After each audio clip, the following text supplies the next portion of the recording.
മോനെ മറ്റൊരുത്തന്റെ കയ്യിലിരിക്കുന്നത് ഒരിക്കലും എന്റെ മകൻ ആഗ്രഹിക്കരുത്.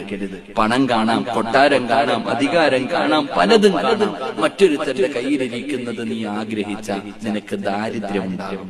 ഒരു വാപ്പ പറഞ്ഞു കൊടുത്തതാ. അള്ളാഹു നമുക്ക് ഈമാൻ തരുമാറാകട്ടെ. അള്ളാഹു നമുക്ക് ഈമാൻ തരുമാറാകട്ടെ.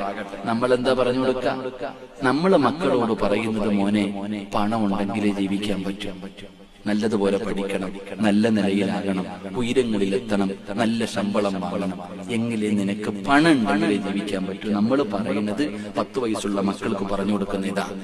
എന്നാ നിങ്ങൾ പറഞ്ഞു, മോനെ മറ്റുള്ളവന്റെ കയ്യിലിരിക്കുന്നത് നീ ഒരിക്കലും ആഗ്രഹിക്കരുത്. ആഗ്രഹിച്ചാൽ നിനക്ക് അള്ളാഹു ദാരിദ്ര്യം കൊണ്ടുവരും. അള്ളാഹു കാത്തുരക്ഷിക്കുമാറാകട്ടെ. അള്ളാഹു കാത്തുരക്ഷിക്കുമാറാകട്ടെ. ഉറക്കപ്പറ അള്ളാഹു കാത്തുരക്ഷിക്കുമാർ.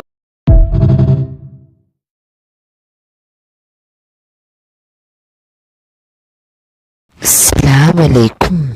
എല്ലാവരും റാത്തല്ലോ. ഇതെൻ്റെ യൂട്യൂബ് ചാനലാണ്. നല്ല നല്ല വിഷയമാണ്. എല്ലാവരും വീഡിയോ പൂർത്തി നോക്കണം. നല്ല നല്ല വാദമാണ്.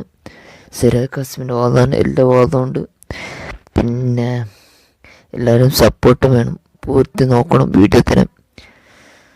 പിന്നെ നല്ല നല്ല വിഷയൻ്റെ വാദമാണ്. എല്ലാം പൂർത്തി നോക്കണം, ഷെയറാക്കണം, സപ്പോർട്ട് വേണം. എൻ്റെ വീഡിയോ കുറച്ച് വീഡിയോത്തിൻ്റെ ടൈം കംപ്ലീറ്റ് ആയിട്ടാണ്. പിന്നെ എല്ലാം ഇതും എല്ലാവരും പൂർത്തി വാദം നോക്കുന്നില്ല. നല്ല നല്ല ബിസിൻ്റെ വാദമാണ്. വേറെ എല്ലാവരും ഷെയർ ആക്കണം. സപ്പോർട്ട് മെയിൻ വേണ്ടത് നിങ്ങൾക്ക്. നല്ല നല്ല വാദമുണ്ടല്ലേ ആണ്. എല്ലാവരും സപ്പോർട്ട് വേണം. വേറെ എല്ലാവരും പിന്നെ ബെല്ലൈക്കൺ ഷെയർ ആക്കണം. അസ്സലാമു അലൈക്കും.